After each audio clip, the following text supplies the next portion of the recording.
हित व्हावे तरी दंबदुरी ठेवा, चित्तशुद्धी सेवा देवाची, आवड विठ्ठल गाई जय कांती, आल भेटे येतील घरा। सेवेला सुरुवात करण्या अगोदर अल्पसा परिहार द्यायचा तो असा, संत साधू मुनीच्या पवित्र पदस्पर्शांनी पावन झालेली भूमी बोरगाव या गावामध्ये सालाबाद प्रमाणे चालत असलेला अखंड हरिनाम सप्ताह आणि अखंड हरिनाम सप्ताहातील आजचा हा तिसरा दिवस आणि या तिसऱ्या दिवसाचं कीर्तन रूपी पुष्प भगवंताच्या चरणी अर्पण करण्याचं भाग्य या ठिकाणी मला प्राप्त झालेले आहे। या कार्यक्रमासाठी गावातील सर्व ज्ञानवृद्ध, तपोवर्ध, टाळकरी, माळकरी सर्व भाविक भक्तांच्या वतीने माधव पाटील यांनी मला आग्रहाचं निमंत्रण भगवंताच्या आशीर्वादाने दिले। विठ्ठल विठ्ठल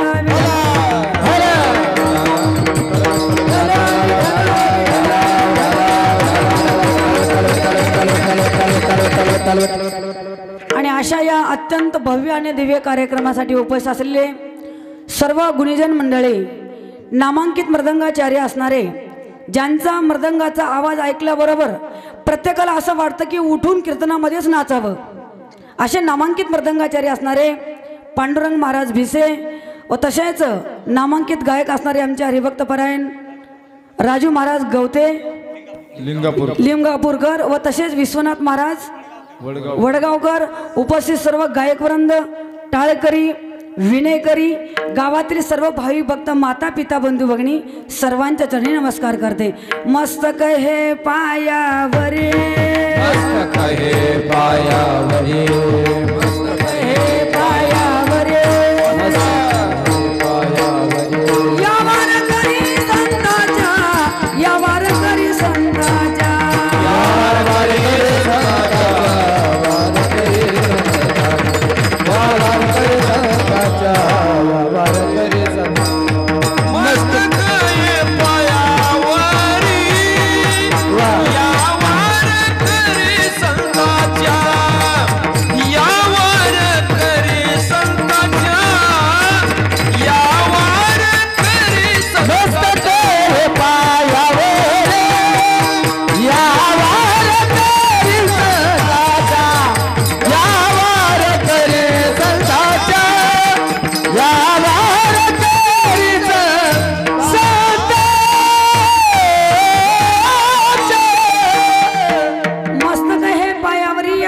संतांच्या, सकल संतांच्या, भाविक भक्तांच्या चरणावर नमस्कार करून सेवेला सुरुवात करते।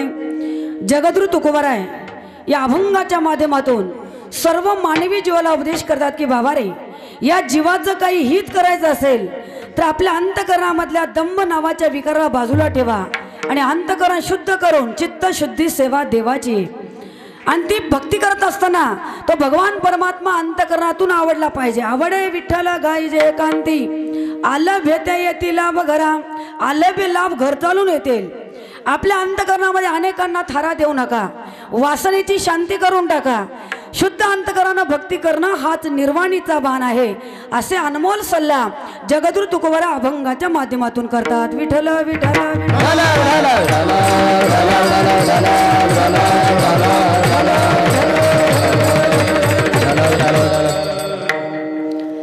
आपल्या या बोरगावमध्ये खरोखरच अतिशय अंतकरणातून मोठ्या उत्साहाने आपण हा कार्यक्रम पार पाडत असतो बरं का। अतिशय भव्य दिव्य कार्यक्रम आपल्या गावामध्ये आयोजित करण्यात येत असे।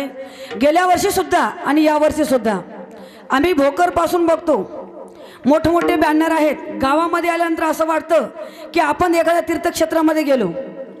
आणि अशा या गावामध्ये सर्वात महत्त्वाचं म्हणजे आपल्या गावामध्ये ज्यांचं भागवत आहे ते म्हणजे हरिभक्तपरायण शिवाजी महाराज वट्टंबे यांच्या मुखारविंदातून आपण भागवत कथेचं श्रवण करत आहात।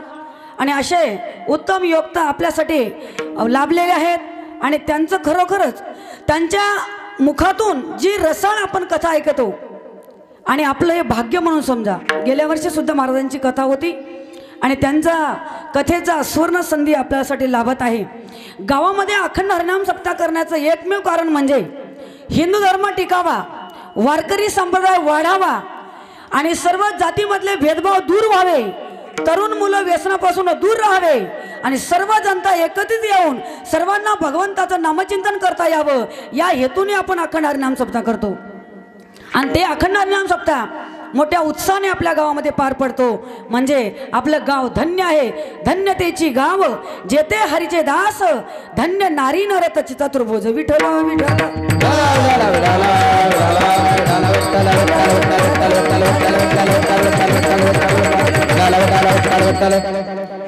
या पृथ्वी तलावर देवही अवतारला येतात आणि संतही अवतारला येतात, पण दोघांचा अवतार कार्य मात्र वेगळं आहे। भगवंताचा अवतार हे धर्माचं रक्षण करण्यासाठी, धर्म रक्षावया अवतार घेशी आपुल्या पाळीशी भक्त जना, धर्माचं रक्षण करून भक्ताचं पालन पोषण करण्यासाठी हा भगवंताचा अवतार। तर संतांचा अवतार म्हणाल, अवतार तुम्हा धराया कारण उद्धाराया जनजड जीव, सर्व जड जीवांचा उद्धार करण्यासाठी हा संतांचा अवतार। संतांना फक्त एकच अपेक्षा असते की हा समाज सुखाने जीवन जगला पाहिजे आणि या संसार रूपी सागरातून तारून गेला पाहिजे। याच्यासाठी संत रात्रंदिवस तळमळ करतात। संतांच्या अंतःकरणामध्ये बाकी कोणती अपेक्षा नसते बरं का। आपण त्यांना धन द्यावं अजिबात नाही। जर संतांची अपेक्षा असते तर स्वराज्याचे संस्थापक छत्रपती शिवाजी महाराजांनी तुकोबरायांना सोन्याचा नजराणा पाठवून दिला। सोने हिरे माणिक मोते, त्या सोन्या नाण्याला जगद्गुरु तुकोबांनी पाहिलं आणि हात जोडून म्हणाले की बाबा रे, हे हिरे माणिक मोते आमच्या उपयोगाचं नाही, जा हे धन स्वराज्याचं आहे, स्वराज्याच्या उपयोगाला लावा। आम्ही पैशाने सुखी होत नाही, सोनं हे आम्ही सुखी व्हायचं साधन नाही। सोने रूपे आम्हा मृत्तिके समान, माणिक पाषाण खडे जैसे। तुम्ही जे धन आणलात माझ्यासाठी नजराणा म्हणून, ते धन आमच्या उपयोगाचं नाही, आम्ही याच्याने सुखी होऊ शकत नाही। जर तुम्हाला असं वाटत असेल की आम्ही सुखी व्हावं तर तुम्ही काय करा, आम्ही त्याने सुखी मना विठ्ठल विठ्ठल मुखी। जर आम्ही सुखी व्हावत असेल तर तुम्ही भगवंताचं नामचिंतन करणं, याच्यानेच आम्ही सुखी होऊ। याचा अर्थ म्हणजे संतांच्या अंतःकरणामध्ये फक्त एकच अपेक्षा आहे की तुम्ही आम्ही भगवंताचं नामचिंतन करून या संसार रूपी सागरातून तारून जावं। याच्यासाठी संत रात्रंदिवस स्वतःचा देह चंदनासारखं झिजवले। तसं तर संताला चंदनाची उपमा सुद्धा कमीच आहे बरं का। जर चंदन आपल्याला प्राप्त करायचं असेल तर चंदनाच्या भोवताली सापाचे वेडे असतात। चंदन प्राप्त करण्यासाठी अगोदर सापाशी सामना करावा लागते, मग चंदनाच्या ठिकाणी सुद्धा थोडासा अवगुण दिसते, पण संतांच्या ठिकाणी अजिबात नाही। म्हणून संताला चंदनाची उपमा कमी आहे। संतांना कल्पवृक्षाची उपमा द्या। कल्पवृक्ष काय करतो महाराज, जे काही आपण कल्पना केली ती देऊ शकते। काहीही मागा तुम्ही, कोणी धन मागेल, कोणी पैसा मागेल, कोणी बंगला मागेल, जी इच्छा करो ती कल्पवृक्ष पूर्ण करत असतो। पण कल्पवृक्ष मागत असताना मागणारा काय मागतो, याच्याने याचं कल्याण आहे, याचं हित आहे का अहित आहे, हे कल्पवृक्ष बघत नाही। पण संत आपण जर चुकीची मागणी केलं तर सांगतात की बाबा रे, अशी मागणी तुम्ही करू नका, या मार्गाने तुम्ही जाऊ नका, तुमचं या मार्गाने गेलं तर अहित होईल, हित होणार नाही। संत फक्त कल्याणच करतील। शोधोनी आले संत हिता हित जगाचे, संत फक्त हितच करतील। म्हणून संताला कल्पवृक्षाची उपमा सुद्धा कमीच आहे बरं का। उदाहरण आहे, दुपारची वेळ होती, कडाक्याचं ऊन होतं, एक शेतकरी शेतामधून काम करून येत होता। जास्तच ऊन झाल्यामुळे एक थंडगार सावलीचं झाड बघून त्या झाडाखाली बसला। बसल्या बसल्या तो विचार करू लागला, एवढं कडाक्याचं ऊन झालंय, अतिशय थंडगार सावली आहे झाडाखाली, पण तहान भरपूर लागले, जर इथं पाणी मिळालं असतं तर किती चांगलं झालं असतं। फक्त कल्पना केली, ते झाड होतं कल्पवृक्षाचं। कल्पना केल्याबरोबर तांब्या भरून पाणी पुढं आलं, तो तांब्याभर पाणी पिला आणि मनामध्ये विचार करू लागला, पाणी म्हणल्याबरोबर पाणी मिळालं, जर इथं जेवण मिळालं असतं तर किती चांगलं झालं असतं। ते झाड होतं कल्पवृक्षाचं। लगेच जेवणाचं ताट तयार, मग पोटभर जेवण केला। आता जेवण केल्यावर गप बसाव का नाही, तो म्हणला पाणी म्हणल्याबरोबर पाणी मिळालं, जेवण म्हणल्याबरोबर जेवण मिळालं, जर इथं एखादी दारूची बॉटल मिळाली तर लगेच बॉटल तयार झाली। ते झाडच होतं कल्पवृक्षाचं, काही मागा, लगेच बॉटल हजर झाली। मग तो ती बॉटल पिला, आता तर गप बसाव का नाही। मग बॉटल पिऊन लांब पडल्या पडल्या विचार करू लागला, पाणी म्हणलं पाणी मिळालं, जेवण म्हणलं जेवण मिळालं, बॉटल म्हणल्यावर बॉटल हजर झाली. इथं भूत तर नाही की म्हणला, लगेच भूत प्रगट झालं. आता तरी गप बसा, अजून कल्पना केला, सगळं मिळालं, भूत म्हणलं इथं भूत प्रगट झालं. हे भूत मला खाणार तर नाही की म्हणला, खाऊन टाकलं. मला काय सांगायचं लक्षात घ्या, कल्पवृक्ष मागणारा काय मागतो याचा विचार करत नाही, पण आमचे संत कल्पवृक्षापेक्षा श्रेष्ठ आहेत. म्हणून संतांच्या अंतःकरणामध्ये फक्त एकच तळमळ असते, जगाच्या कल्याणा संतांचे विभूते, जगाच्या कल्याणा संतांचे विभूते,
जगाच्या कल्याणा संतांचे होती, देह कष्ट विती परोपकारे.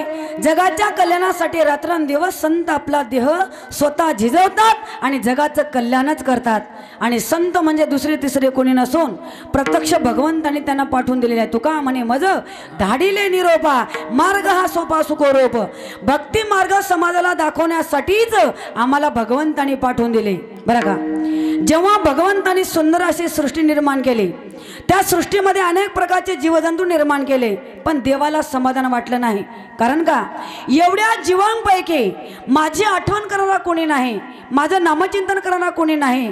म्हणून देवानी काय केलं बघा, सर्वात बुद्धिवान असणारा मनुष्य देह निर्माण केलेला आहे. आणि त्या माणसाला देवाने 2 डोळे दिले, 2 कान दिले, 2 हात दिले, आणि सर्वात महत्त्वाचं म्हणजे त्या माणसाला देवाने बुद्धी दिली. सर्वात महत्त्वाचं बरं का, या बुद्धीच्या साह्याने तो माणूस माझं 100% नामचिंतन करेल असं म्हणून देवाने सुंदर मनुष्य जन्म दिला. ज्या भगवंताने एवढी सुंदर सृष्टी निर्माण केली, मग तो भगवान परमात्मा किती सुंदर असेल, अप्रतिम सुंदर आहे. नाम तुम्हारा पालनहारा, कब तेरा दर्शन होगा, नाम तुम्हारा पालनहारा, कब तेरा दर्शन होगा. जिसकी रचना इतनी सुंदर हो, कितना सुंदर होगा, वो कितना सुंदर होगा. हमारा कारणहारा, कब तेरा दर्शन होगा, नाम तुम्हारा कारणहारा, कब तेरा दर्शन होगा. जिसकी रचना इतनी सुंदर हो, कितना सुंदर होगा, वो कितना सुंदर होगा, कितना सुंदर होगा. नाम तुम्हारा तारनहारा, कब तेरा दर्शन होगा. जिसकी रचना इतनी सुंदर हो, कितना सुंदर होगा. तो भगवान परमात्मा किती सुंदर असेल.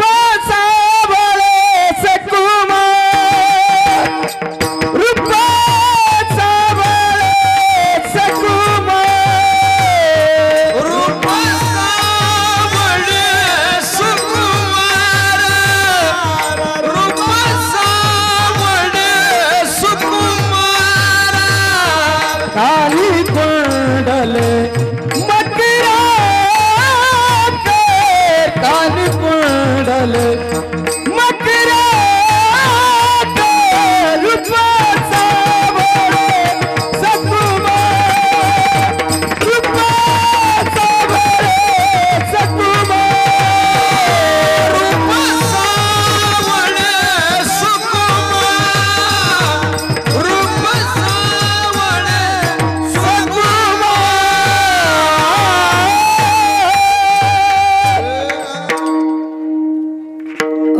सावळे सुकुमार कानी कुंडले मकराकार. तो भगवान परमात्मा किती सुंदर आहे, अप्रतिम सुंदर आहे. सत्यम शिवम सुंदरम, अतिशय सुंदर भगवंताने सुंदर असा मनुष्य जन्म दिलेला आहे. आणि त्या मनुष्याला सर्वात महत्त्वाचं बुद्धी दिले. देवाला 100% वाटलं की हा माणूस माझं नामचिंतन करेल. असं देवाला वाटलं एक, पण घडलं दुसरंच. कसं घडलं बघा, एक उदाहरण आहे.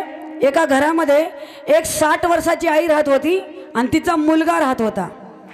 ती आई मुलांना म्हणायची, पप्या आता माझं वय भरपूर झालं बेटा, माझ्याने काहीच काम होत नाही, माझे गुडघे दुखतात, माझी कंबर दुखते, तू काय कर, तू लग्न कर आणि एक सुनबाई घरी घेऊन ये. कशाला सुनबाई? काम करायला. बरोबर आहे ना? सुनबाई म्हटलं की काम करायचं स्पेशल मशीनच आहे असं प्रत्येकाला वाटतं, पण तसं घडतच नाही बरं का. ती आई सारखं म्हणायची, पप्या लग्न कर, एक सुनबाई घरी घेऊन ये, लग्न कर, एक सुनबाई घरी घेऊन ये.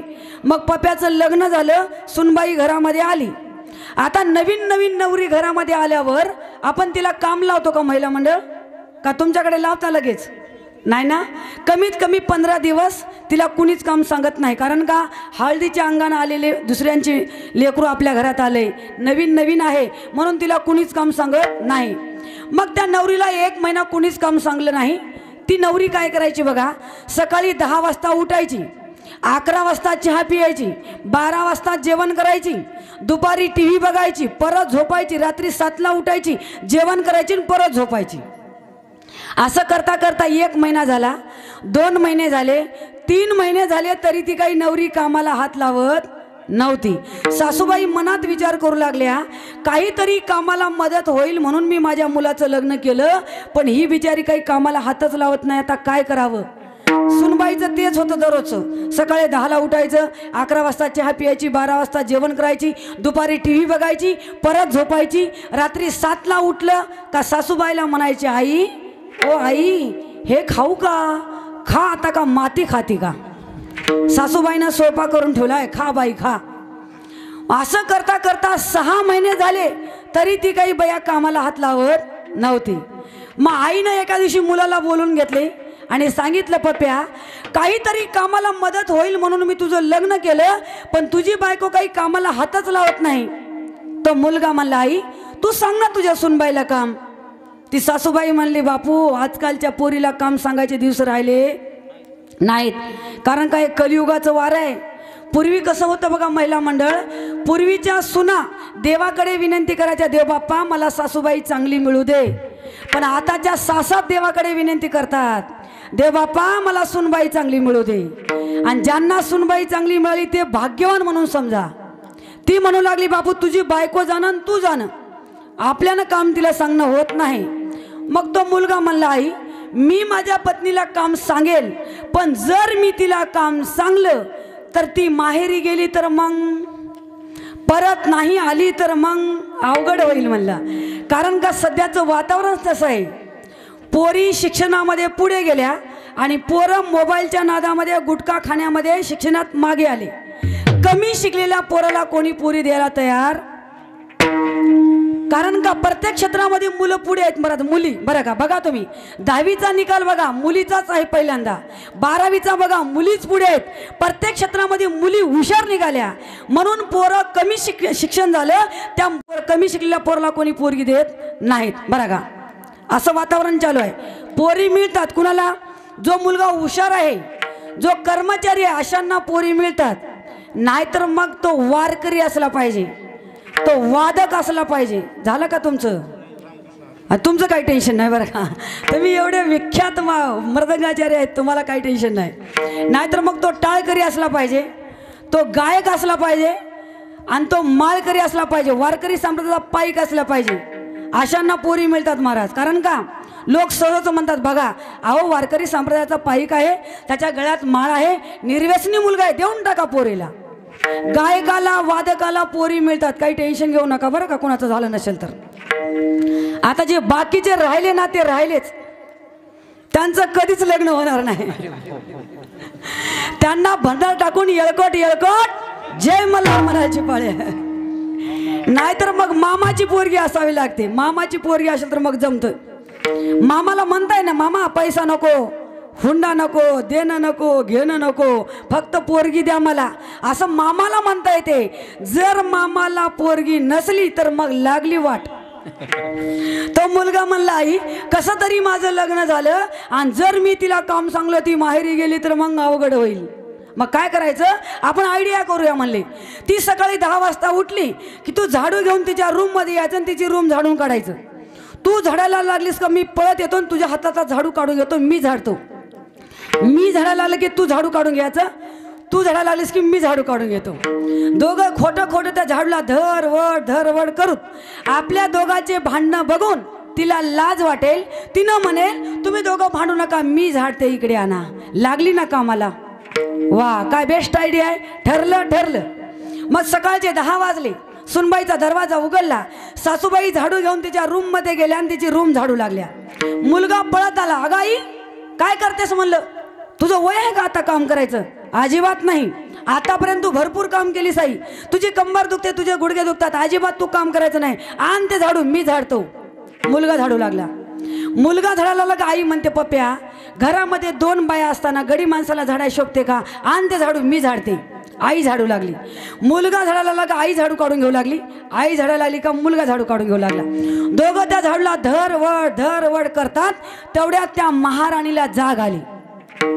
जाग आल्यावर ती म्हणू लागली, काय लावलं ते सकाळी सकाळी, काय या झाडूच्या नादी लागलात? नवऱ्याला म्हणते तुम्हाला तर शोभलं पाहिजे, काय रामपरात हे भांडणं चालू केलं, म्हणलं झाडूच्या का नादी लागलात? सासूबाईला म्हणते आई तुमचं वय एवढं झालंय, तुम्हाला तर कळायला पाहिजे, काय या झाडूच्या नादी लागला? एवढं त्या झाडूला धरवड करायची काय गरज आहे?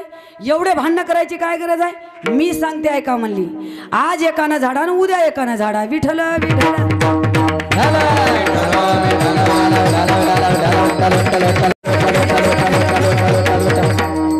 मला काय सांगायचं लक्षात घ्या. त्या आईला आणि मुलांना काय वाटलं होतं, आपण दोघं भांडायला लागले की ती आपोआप कामाला लागेल असं वाटलं एक, पण घडलं दुसरंच. तसं देवाला वाटलं की माणूस 100% माझं नामचिंतन करेल, असं देवाला वाटलं एक, पण घडलं दुसरंच. ज्या भगवंतानी लाख मोलाचा देह दिला आणि मनुष्य जन्म म्हणजे काही साधा नाही महाराज. नरदेह दुर्लभ जाणार, नरदेह दुर्लभ जाणार, शतवर्षाची गणना रे, शतवर्षाची गणना, त्यामध्ये दुःख यातना रे, त्यामध्ये दुःख यातना, तुम्ही आठवा मधुसूदन,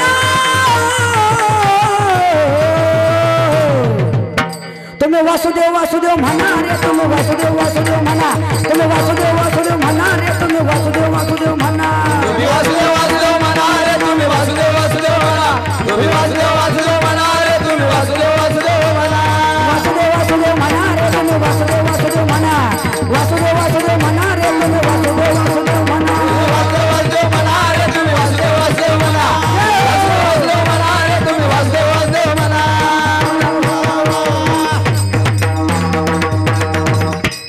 नरदेह दुर्लभ जाणारे, नरदेह दुर्लभ जाणार. मनुष्य जन्म अनमोल आहे. मग अनमोल अशा मनुष्य जन्माला येऊन आपण काय केलं? करू नये ते करू लागलं. जे करायचं आहे, ज्याच्यासाठी आपण जन्माला आलो ते न करता बाकी दुसरं काहीतरी करायला लागलो महाराज. एवढ्या अनमोल अशा देहाला येऊन जर भगवंताचं नामचिंतन नाही केलं तर मग काय किंमत आहे महाराज? काय किंमत आहे या देहाला? आपण जन्माला येऊन काय करू लागलो? खाया पिया सुख से सोया नाहक जमाना खोया, खाया पिया सुख से सोया नाहक जमाना खोया, खाया पिया सुख से सोया नाहक जमाना खोया, खाया पिया सुख से सोया नाहक जमाना खोया, खाया पिया सुख से सोया नाहक जमाना खोया, खाया पिया सुख से सोया नाहक जमाना खोया, खाया पिया सुख से सोया नाहक जमाना खोया, खाया पिया सुख से सोया नाहक जमाना खोया. हाथ का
मृदंगाचा आवाज ऐकल्याबरोबर सगळेजण अक्षरशः वेडे व्हायला लागलेत महाराज.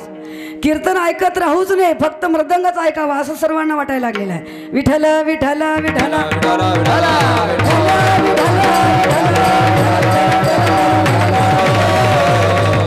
लाख मोलाचा मनुष्य जन्म भगवंताने दिलेला आहे. मग या देहाला येऊन आपण खातो पितो आईस आराम करतो, ज्याच्यासाठी जन्माला आलो ते नाही केलं याचा तळमळ संताला पाहवली नाही.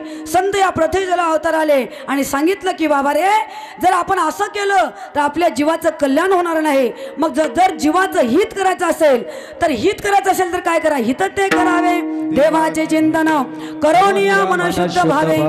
जर हित करायचं असेल शुद्ध अंतकराने भगवंताची भक्ती करा, पण त्याचबरोबर खरं जीवाचं कल्याण हित करायचं असेल तर आपल्या अंतकरणामधला जो दंभ नावाचा विकार आहे तो बाजूला ठेवा. अभंगाचं प्रथम चरण. हित भावे जरी दंभ दूर ठेवा, हित भावे तरी दंभ दूर ठेवा, हित भावे तरी दंभ दूर ठेवा,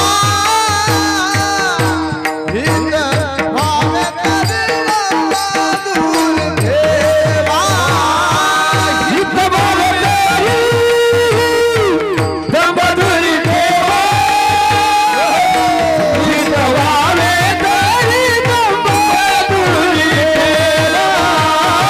हित भावे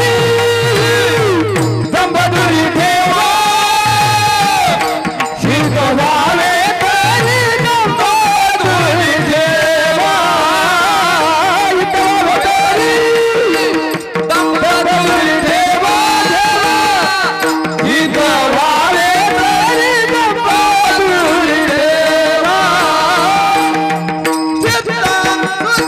हित भावे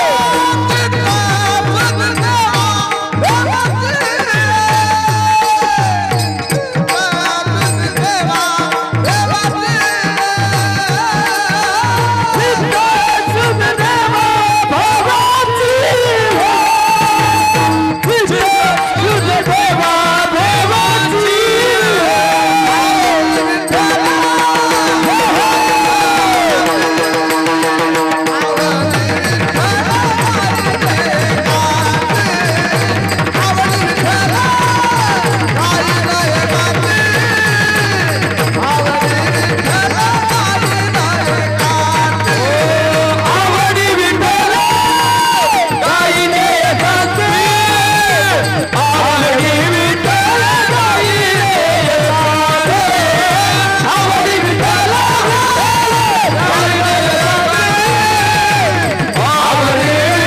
दंबदुरी ठेवा, हित भावे तरी दंबदुरी चित्तशुद्धी सेवा देवाची.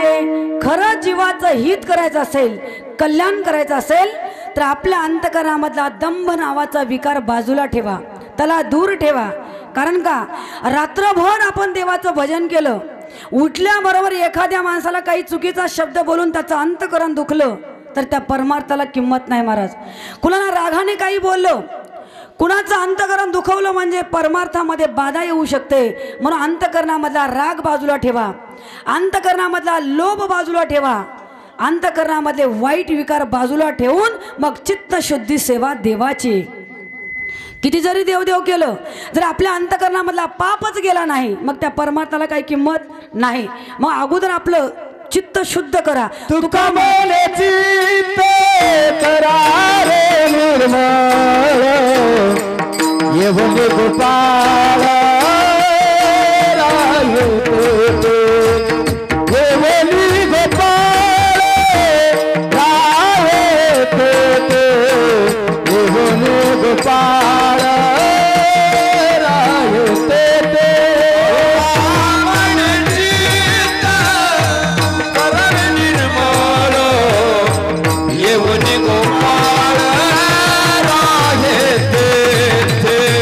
येऊन गोपाळ राये ते येऊन गोपाळ राये ते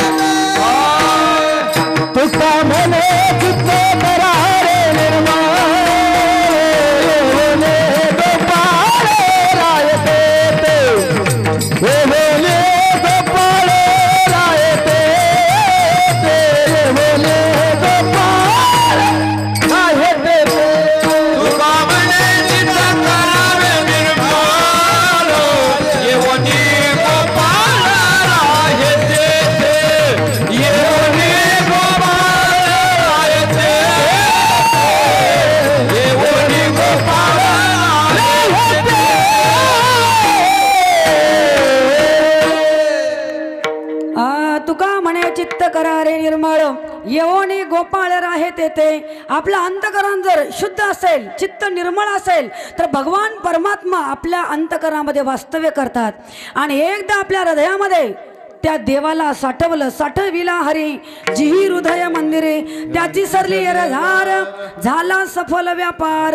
जर जीवन सफल करायचं असेल तर अंतकरण शुद्ध ठेवून भगवंताची भक्ती करा. अंतकरणामधला दंभ नावाच्या विकाराला बाजूला ठेवा. अंतकरणामध्ये जर विकार घेऊन आपण भक्ती करत असाल तर त्या भक्तीला किंमत नाही बरं का. अगोदर आपल्या अंतकरणामधले काम क्रोध जे नावाचे विकार आहेत त्या षड्विकाराला बाजूला ठेवा. जर अंतकरणामध्ये पाप असेल, अंतकरणामध्ये द्वेष असेल, अंतकरणामध्ये तिरस्कार असेल तर भक्तीला किंमत नाही. त्यासाठी एक उदाहरण आहे. एका गावामध्ये एक मोठी विहीर होती बरं का. अख्खं गाव त्या विहिरीमधलं पाणी पियाचं. एका दिवशी काय झालं, 4 कुत्रे भांडत भांडत आले आणि विहिरीत पडले. आता पियाचं पाणी अशुद्ध झालं. गावाला प्रश्न पडला काय करावं काय करावं. पाणी अशुद्ध झालं, कुत्रे पाण्यात पडले. मग सगळे गावकरी काय केले बघा, भारी भारी कंपनीचे औषध आणून त्या विहिरीत टाकू लागले. आता किती जरी बॉटल्या त्या विहिरीत टाकलं तर ते पाणी शुद्ध होईल का? कारण का ते कुत्रे मधीच होते. भरपूर औषध टाकले, वेगवेगळ्या कंपनीचे प्रोडक्ट आणून टाकले तरी पाणी शुद्ध होईना. तेव्हा गावकऱ्यांनी विचार केला, एवढे औषध टाकले तरी पाणी शुद्ध होत नाही, चला म्हणले या विहिरीजवळ आपण अखंड हरिनाम सप्ताह करूया. त्या विहिरीजवळ अखंड हरिनाम सप्ताह चालू झाला. विठ्ठल विठ्ठल विठ्ठला हरि ओम विठ्ठला विठ्ठल विठ्ठला हरि ओम विठ्ठला जनाबाईच्या विठ्ठला सखुबाईच्या विठ्ठला जनाबाईच्या विठ्ठला सखुबाईच्या विठ्ठला विठ्ठल विठ्ठल विठ्ठला हरि ओम विठ्ठला विठ्ठल विठ्ठला हरि ओम विठ्ठला विठ्ठल विठ्ठल विठ्ठला पांडुरंग विठ्ठला विठ्ठल विठ्ठला पांडुरंग विठ्ठला. त्या विहिरीजवळ अखंड हरिनाम सप्ताह 7 दिवस झाला. 8व्या दिवशी काल्याचं कीर्तन झालं, कुत्रे मधीच. लोक म्हणले अखंड हरिनाम सप्ताह झाला तरी पाणी शुद्ध होईना, आता काय करावं. तेव्हा गावातील दुसरे काही लोक म्हणले, चला म्हणले आता हरिनाम सप्ताहाने पाणी शुद्ध झालं नाही, चला आता इथं अखंड शिवनाम सप्ताह करूया. त्या विहिरीजवळ अखंड शिवनाम सप्ताह चालू झाला. भोळ्या शंकरा भोळ्या महादेवा भोळ्या शंकरा भोळ्या महादेवा आवड तुला बेलाच्या पानाचे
शिवनाम सप्ताह झाला 7 दिवस.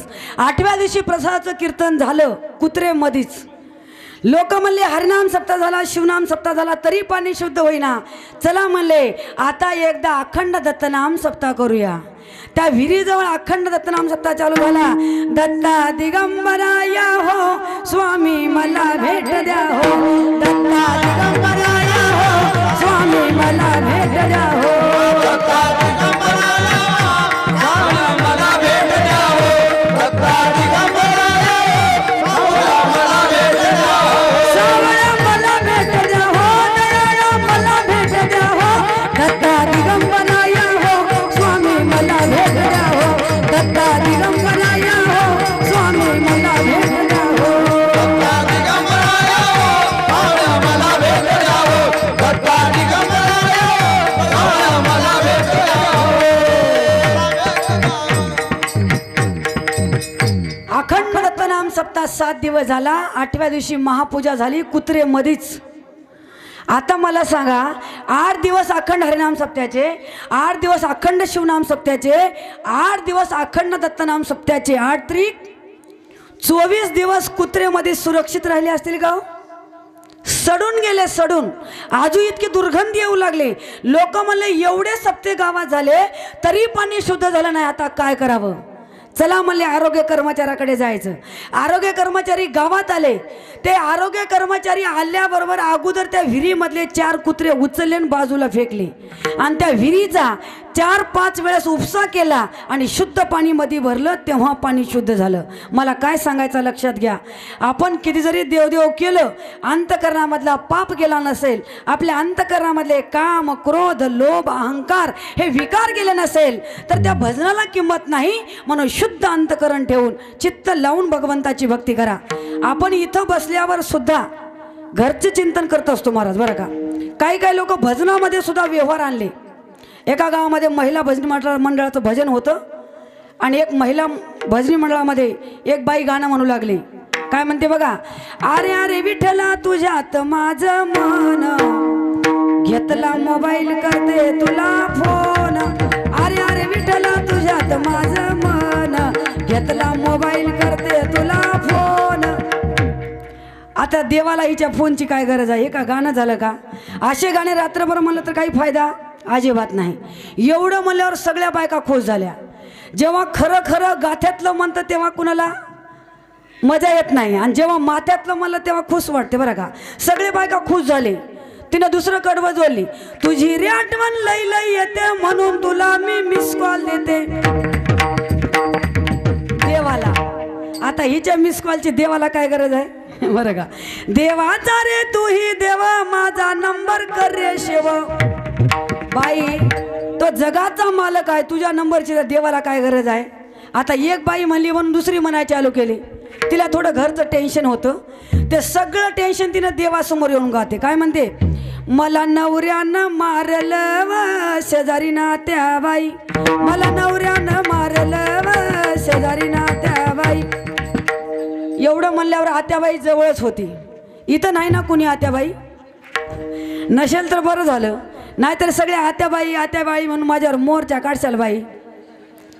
ती आत्याबाई जवळच बसली होती. ती आत्याबाई म्हणली, माय काय आवाज आहे तुझा.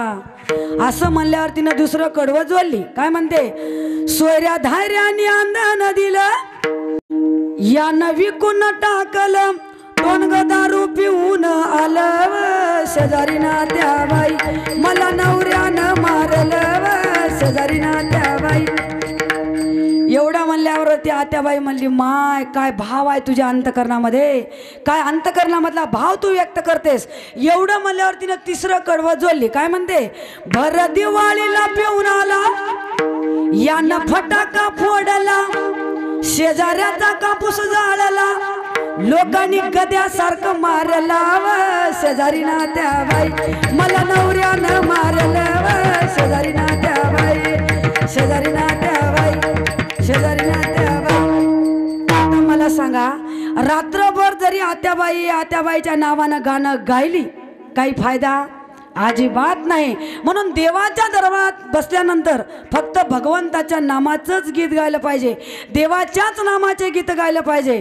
रामकृष्ण गीती गात टाळ्याच्या पुढ्या वाजवीत, रामकृष्ण गीती गात टाळ्याच्या पुढ्या वाजवीत, रामकृष्ण गीती गात टाळ्याच्या पुढ्या वाजवीत, रामकृष्ण गीती गात टाळ्याच्या पुढ्या वाजवीत.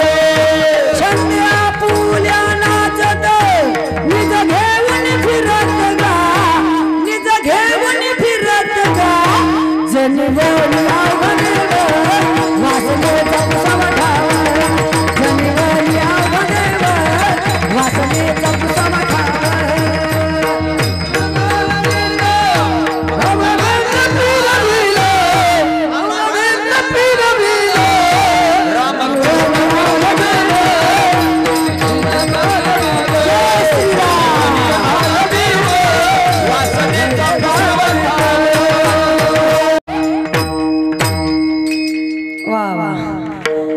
भगवंताच्या दरबारात बसल्यानंतर देवाचंच नाव गीत गायचं. रामकृष्ण गीती गात टाळ चिपुळ्या वाजवीत, छंदे आपुल्या नाचत निज घेऊन फिरत गा.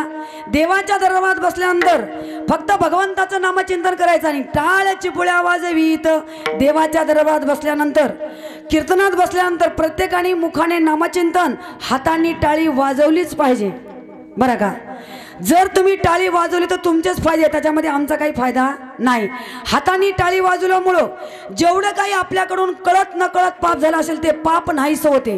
आणि टाळी वाजवल्यामुळं माणसाला अटॅक कधीच येणार नाही आणि टाळी वाजवल्यामुळं झोप येत नाही. आणि जर कीर्तनात टाळी वाजली नाही तर झोप आल्याशिवाय राहणार नाही. विठ्ठल विठ्ठल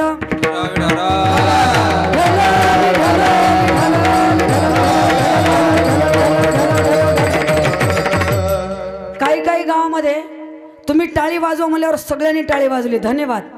काही काही गावामध्ये कीर्तन संपेपर्यंत टाळी वाजवा टाळी वाजवा, अजिबात टाळ्या वाजत नाहीत. आणि कीर्तन झाल्यावर म्हणतात महाराजांनी भरपूर सांगितलं टाळ्या वाजवा, मी अजिबात वाजवलं नाही. कुणाचं काय गेलंय? सप्ताह कोण केलंय? गावकऱ्यांनी, तुम्ही केलात. सप्त्याला पट्टी कोणी दिली? तुम्ही दिली. सगळं तुमचं आहे. आणि टाळी वाजवल्यामुळं नामचिंतन घडतं, हे तुमच्यासाठीच आहे. मग एवढा मोठा खर्च करून तुम्ही आणि जर टाळी वाजवली तर तुमचं तुम्हीच अनहित केलात महाराज. आमचं काही जाणार नाही. येते काय बा कुणाचे गेले, ज्याने त्याने अनहित केले. तुमचं अकल्याण तुमच्या हाताने करत आहात. म्हणून सप्त्यामध्ये आल्यानंतर प्रत्येकाने कीर्तनात बसल्यावर हाताने टाळी, मुखाने भगवंताचं नामचिंतन करा. विठ्ठल विठ्ठल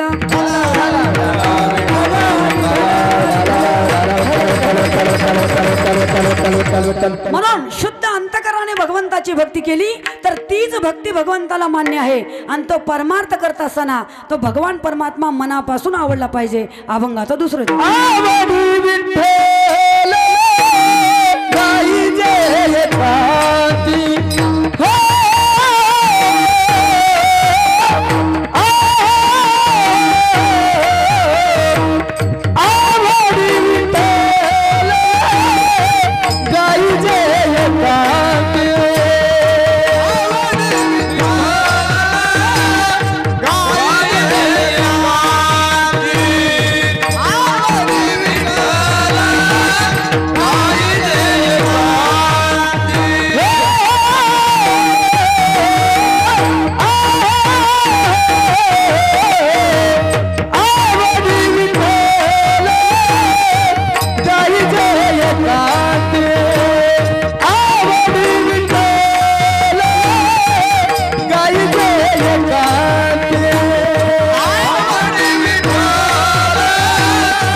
घरा, तो भगवान परमात्मा अंतकरणातून आवडला पाहिजे. अंतकरणातून भगवंताची भक्ती केलं तर अलभ्य लाभ आपल्या घर चालून येतील महाराज. देवाला मागायची सुद्धा गरज नाही. न मागता आपल्या भक्ताला काय लागतं याची जाणीव भगवंताला आहे. अलभ्य लाभ घर चालून येतील, पण तशी भक्ती आपण केली पाहिजे. भगवान परमात्मा काय करत नाही, जो भक्त जशी इच्छा करेल तसा तो द्यायला तयार आहे. होय भक्ती केला तैसा पूर्वी धरावी ते इच्छा. कोण्या भक्तासाठी भगवंतानी काय केलं नाही बघा. सर्वच भक्तासाठी, आपल्या भक्ताचं कार्य करण्यासाठी भगवंताने अनंत अवतार घेतले. अनंत अवतार घेसी भक्ता कारणे, कनवाळू कृपाळू दिना लागे उदरणे. आपल्या भक्ताचं कार्य करण्यासाठी भगवंताने अनंत अवतार घेतले. ज्या ज्या भक्ताचं संकट आलं त्या भक्ताचं संकट पूर्ण करण्यासाठी, त्याला धावा त्याच्या संकटातून सोडवण्यासाठी भगवान परमात्मा धावत आले. मीराबाईसाठी भगवंताने 20 प्राशन केलेले. जनाबाईला देवाने दळू लागले. चौका मेळ्याच्या पत्नीचं बाळांपण भगवंताने केलं. देव काय करत नाही, साधा वया भक्ती काज नाही लाज धरीत. आपल्या भक्ताचं कार्य करत असताना देव कसल्या प्रकारचं लाज मनामध्ये धरत नाही बरं का. सखूबाईसाठी देव सखू झाले आणि त्या सखूबाईच्या घरची सगळी कामे भगवान परमात्मा करू लागलेले आहे. जेव्हा सखूबाईला पंढरीला जायचं होतं, घरचे लोक तिला जाऊ देत नाहीत. सखूबाईला खांबाला बांधून ठेवले. सखूबाई भगवंताचा धावा करते. दीन दयाळा हे कृपाळा गाते तुझ्या अभंगा. धाव घे पांडुरंगा, धाव घे पांडुरंगा. दीन दयाळा हे कृपाळा गाते तुझ्या अभंगा. धाव घे पांडुरंगा, धाव घे पांडुरंगा, धाव घे पांडुरंगा, धाव घे पांडुरंगा, पांडुरंगा. सखूबाई भगवंताचा धावा करते. सखूबाईचा धावा ऐकून भगवान परमात्मा धावत आले. स्वतः सखूबाईचं रूप धारण केलं आणि त्या बांधलेल्या सखूला पंढरीला पाठवून दिलं. भगवंत स्वतः खांबाला बांधून घेतले. एवढंच नसून त्या सखूबाईचे सगळे काम भगवान परमात्मा करू लागलेले आहे. आज सुद्धा आपल्यासाठी देव यायला तयार आहे, पण तशी भक्ती आपण केली पाहिजे महाराज. त्या भगवंताच्या नामाचं वेड लागलं पाहिजे, तर भगवान आज यायला तयार आहे. विठ्ठल नामाचं वेड जिला लागलं, त्या सखूला खांबाला बांधून ठेवलं. जिथे भक्तीचा झरा नित्य वाहतो, जिथे भक्तीचा झरा नित्य वाहतो, तिथं पांडुरंग धावून येतो. हो तिथं पांडुरंग धावून येतो. हो तिथे पांडुरंग धावून येतो. तिथे पांडुरंग धावून येतो. पंढरीचा राजा पांडुरंग माझा, पंढरीचा राजा पांडुरंग माझा. हरिनामाचा गजर जिथं चालतो, हरिनामाचा गजर जिथं चालतो, तिथं पांडुरंग धावून येतो. हो तिथं पांडुरंग धावून येतो. हो तिथं पांडुरंग धावून येतो. हो तिथं पांडुरंग धावून येतो. हो तिथं पांडुरंग धावून येतो.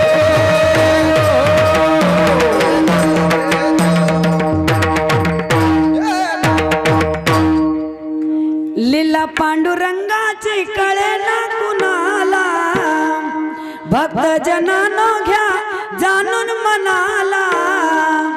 घड्या अनर्थात सर्व पाहतो, तिथं पांडुरंग धावून येतो. आज सर्व काही भगवान परमात्मा बघतोय. आपल्या भक्तासाठी तो देव धावत येतो.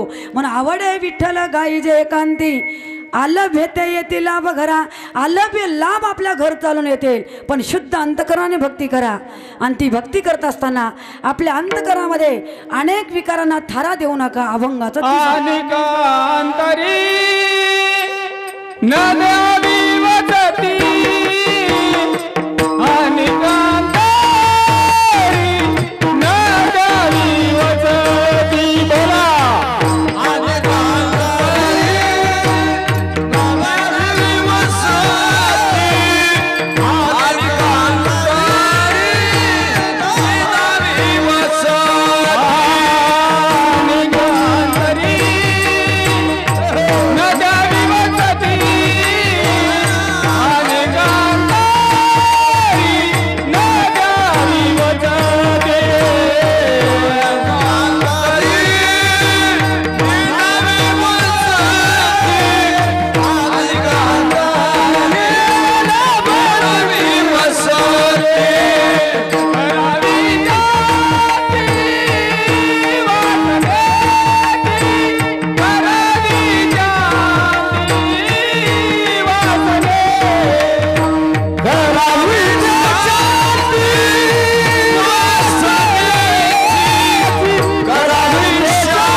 सुंदरी नद्यावे वसती करावी हे शांती वासनेची. आपल्या अंतकरणामध्ये अनेक विकारांना थारा देऊ नका आणि वासनेची शांती लवकरच करून टाका. एकदा वासनेची शांती झाली की मग आपलं शरीर मात्र शुद्ध राहील महाराज. कारण का वासना फार वाईट आहे. वासना आपल्याला गप्प बसू देणार नाही. वासना कशी आहे? वासना वढाळ गाय गड्या हो. वासना वढाळ गाय. ही वडाळ गाय करते जिकडे जाऊ नये तिकडे जाय, जे जे खाऊ नये ते ते खाय, म्हणून ठाईच मोडावा पाय गड्या हो वासना वडाळ गाय. त्या वासना नावाच्या वडाळ गायीचं पाय मोडून टाका म्हणजे ती वाईट काम करणार नाही बरं का.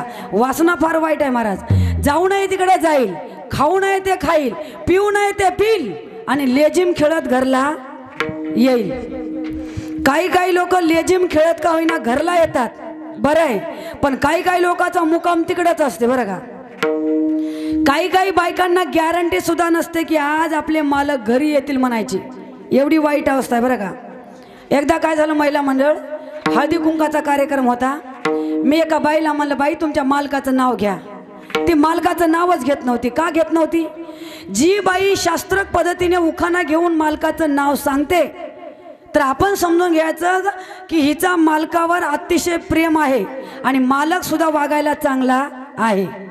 जी बाई मालकाचं नाव घेत नाही ना, काहीतरी मनामध्ये राग आहे असं समजून घ्यायचं. मग ती नावच घेत नव्हती.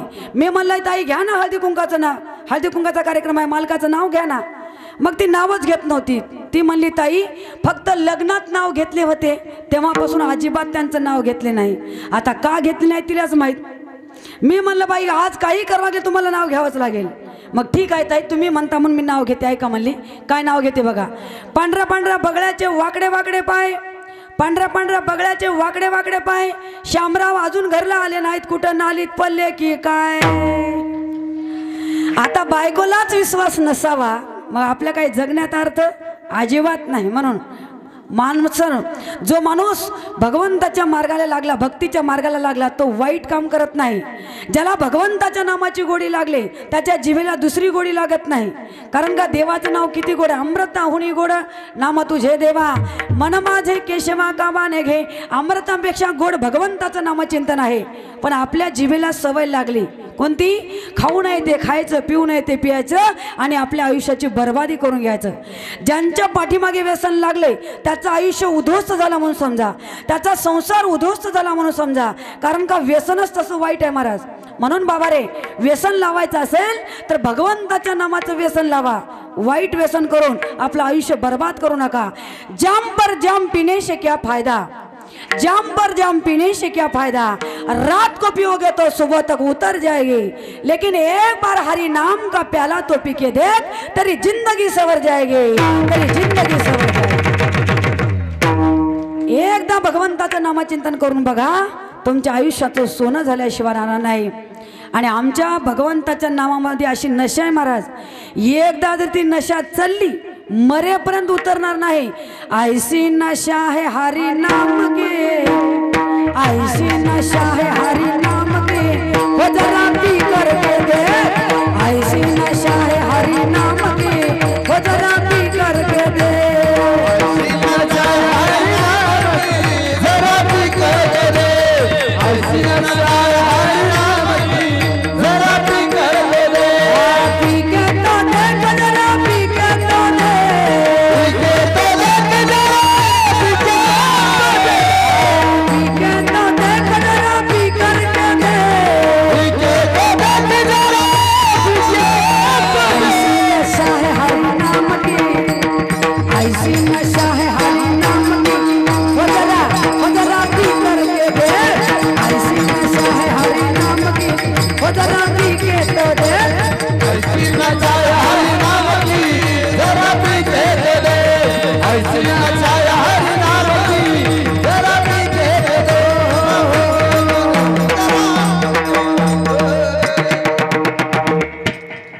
ऐसी नशा है हरि. जास्त झाला, थोडा कमी ठेवा विको. एकदम कमी करू नका, जास्त बी वाढू नका, मीडियम मध्ये ठेवा. ऐशी नशा है हरिनाम की जरा पीकर के देख. एकदा भगवंताचं नामचिंतन करून बघा, अमृतापेक्षा गोड आहे. म्हणून सर्वांनी एकदा या भगवान परमात्माचं प्रेमाने भजन करायचं आहे. सर्वांनी आपले दोन्ही हात वर करा आणि प्रेमाने भजन करायचं आहे. प्रत्येकाने हाताने टाळे वाजवा. ओट्यावर बसलेले, बाजूला बसलेले सर्वांनी आपले दोन्ही हात वर करून एका तालामध्ये देवाचं भजन करायचं आहे. तू ले हरी का नाम विठ्ठल पांडुरंगा, तू ले हरी का नाम विठ्ठल पांडुरंगा. वा बोला.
दंबधुरी ठेवा, चित्तशुद्धी सेवा देवाचे. आवड विठ्ठल गाई जय कांती, आलं भेटे येतील घरा. आणि कांतरी न द्यावे वसती, करावी शांती वासनेची. आवड विठ्ठल गाई जय कांती, आलं भेटे येतील घरा. हित करायचं असेल तर दंभ नावाच्या विकाराला बाजूला ठेवा. आवडीने भगवंताचं भजन केल्यानंतर आलभे लाभ घर चालून येतील. अनेक विकारांना अंतकरणामध्ये थारा देऊ नका. वासनेची शांती करा आणि शुद्ध अंतकरणाने भक्ती करणं हाच निर्वाणीचा बाण आहे, अभंगाचं शेवट. तुका म्हणे बाण हाची निर्वाणीचा, तुका म्हणे बाण हाची निर्वाणीचा.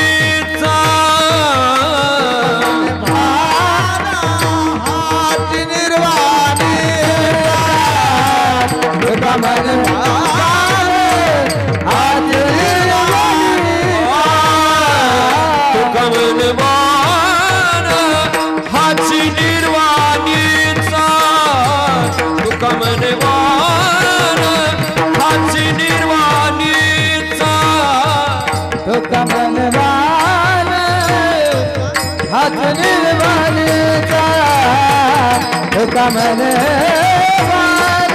हाथ निर्वाणीचा